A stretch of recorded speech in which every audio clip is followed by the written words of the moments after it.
Hey good people, what's happening? David Taub here, co-creator of NextLevelGuitar.com. Hope all is going well, and I hope your guitar and musical journeys are going famously. And today I have a little lesson with some thoughts on soloing processes and adding some, melodic touches, and basically how you could kind of take an idea and make a theme from it. I think you really like this lesson, and I think there'll be things that you could pick out that you can easily assimilate into your playing, put your own twist on it, and make it your own. In my original band, Mindcell, we just finished our debut record and it is now released, and you could check it out. I'll put links below. I'd really appreciate it if you check it out. You might like it. I think it's a slammin' record. It's on all the major digital platforms. You can also get it on CD. And please don't forget to subscribe to the channel. Subscribing to the channel, that really helps us. It helps us to keep bringing the content. As well, it'll let you know when we have a new lesson out. And please leave a comment in the YouTube description box below. Share the video, and if you like the video, please give it a like. Click the like button, give it a thumbs up. We so appreciate it. I want to kind of take you through a little bit of the soloing process, at least where I'm getting some melodic ideas from, and kind of how I took a motif based off an arpeggio and I kind of built this solo around that, switching off of it, going back to it. Something fairly simple that I just kind of put the track on, just got lost in it, and just kind of came up with an idea, and I'm like, and just start massaging it until I got the notes that I wanted.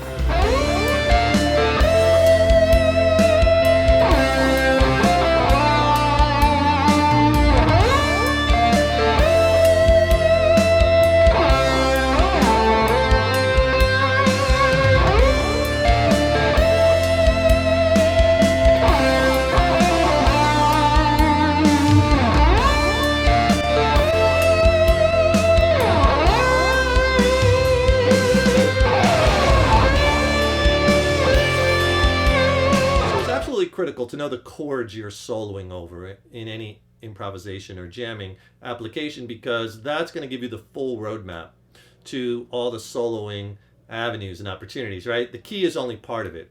So in this particular jam track, we're in the key of D minor. It's a D minor to an F, and then it goes to a C to a B flat the first time, and then the second time D minor to that F again, and it just stays on the C for 2. Very strong movement between the D minor and the C. So I kind of played off of that when I was coming up with a little motif. So when you're soloing, maybe kind of noodle around and find something that you kind of really dig the sound of. For instance, I kind of started the solo like this and kept coming back to this lick. Right? So what that is, it's a little D minor 9 arpeggio kind of thing, right? So here is the arpeggio actually. The minor arpeggio looks like this. Right? But what I did was I took that D minor arpeggio and I like the sound of that E note, which is the 9th in the key of D. That 9th has a lot of drama. Always seem to be attracted to that note. And I thought it added some melody. Notice how I let that ring out. And then really light on the tremolo on it. Again, to give it a little bit of nuance. Now, I get out of that because I know the chord is going to be changing to that F and to the C. And so what I do is I slide down to the C chord, because I'm letting the chords kind of dictate what soloing avenues. I'm kind of treating each chord as a separate event and playing over each chord separately, as opposed to, playing over what relates to all. So I know that C chord is really strong, so I want to build something over the C chord. So I slide into the C. But what I do is I end on the D, because it goes back to the D note, right? That's our root note. And I built that lick out of this D natural minor scale. In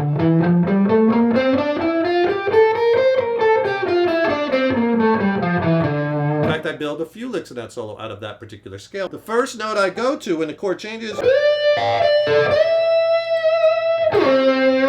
you hear that over the change, right? Right, and then I repeat it. But the second time, I slide to the C, but then I do a lick like this.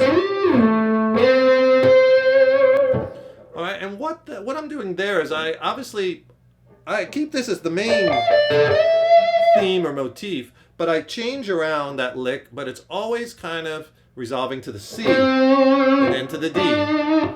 So this time I take a C chord and I play the C, slide up to the G, the fifth in the key of C. Then I go down to the A, which is kind of cool in the key of C. That's the sixth. So it's kind of like I'm doing this like major sixth, kind of one note at a time. C major six, C6.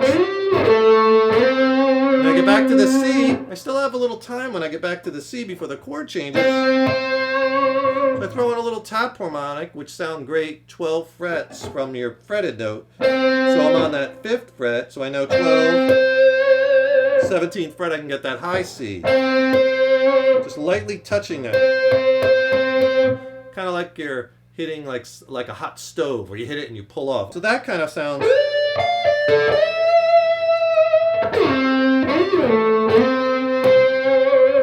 Right? And you could even dive. Sometimes I think I kind of drop the bar as I kind of go into the note, kind of like Steve Vai-ish, right? You know, jam tracks are such the invaluable tool for the practicing guitarist, right? Good sounding tracks that are empowering and motivating to play over. And I'll tell you what, I'll send you my jam track coach for free. 6 killer jam tracks. All you got to do is click on that link below and I'll send it to you. It has the 6 jam tracks, and then it's paired. I paired it with 2 ebooks. In one ebook, I go over soloing strategies, and I take each track one by one and go over, you know, soloing scenarios, what things to try, why they work. And I do that for each track. And then if you don't know the scales I'm talking about, I diagram them out in the second ebook, the scale ebook. So it's a great setup where you get the jam tracks, 2 ebooks, my jam track coach. And the other thing I do too, again, because I want to create interest, is I'm not just playing that C note, but I'm doing a long slide into that. So you get this, all these quick other notes on the way. That second time I played, again, right out of that D natural minor scale. But what I did was I varied the lick, and then again, lots of vibrato. And then again, little things like instead of playing the lick like that, I slide with my first finger, because this sound is different than this sound. Right? And you want all those little nuances in there. Instead of just playing every note straight, what I'm doing is I'm kind of dropping the tremolo bar as I'm going into them, dive bombing a little bit, sliding notes instead of just playing them straight. I'm using the tremolo arm, you know, to accent. Right? Letting notes ring together. All little things, but when you combine them together, that's what gives it solo. It's magic, right? Listen to a guy like David Gilmour. He's like doing nuance almost on every note, right? And I do, keeping my hand on that tremolo arm. And a lot of times, it's just light movement of the bar. I'm not dropping it really far. When I slide down, I might drop it down far. But for the nuance notes, and then the next time around, again, I play that minor 9 arpeggio. But then I just slide down to the C over the C chord, because the C chord sound. And I'm kind of dropping the bar, coming back, dropping the bar, coming back.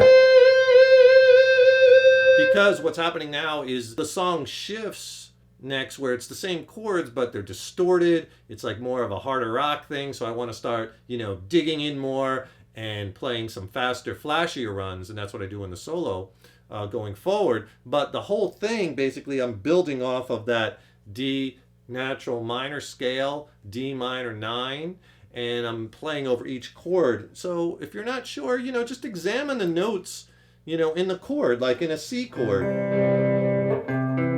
You have a C, an E, and a G, right?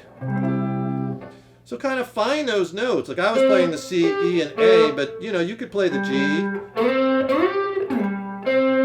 You know, slide to that G, and basically then you're kind of arpeggiating, or playing an arpeggio, which is all it is, the notes of the chord played separately. Find those notes and kind of you can play off of them, you know, over each chord as you're soloing or landing on those chord tones, because those notes that make up the chord or the chord tones, those are the stronger notes, right, within the scale.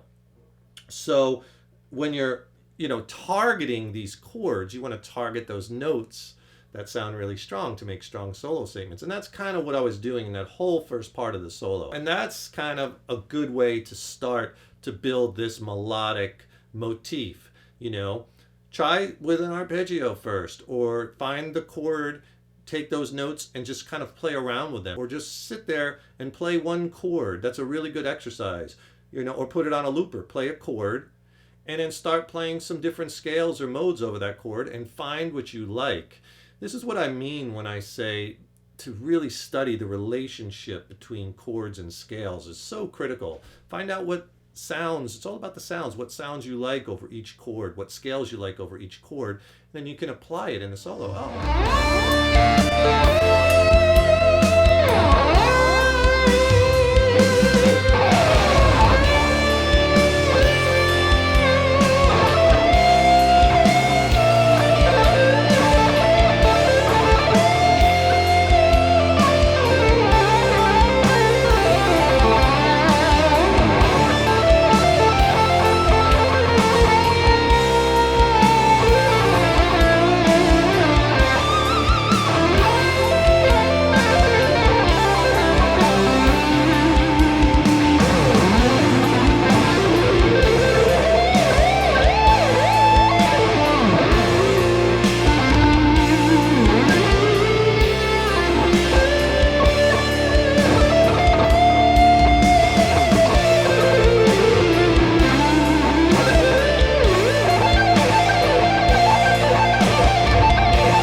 I'm using a Paul Reed Smith. This is a 513 USA made electric guitar.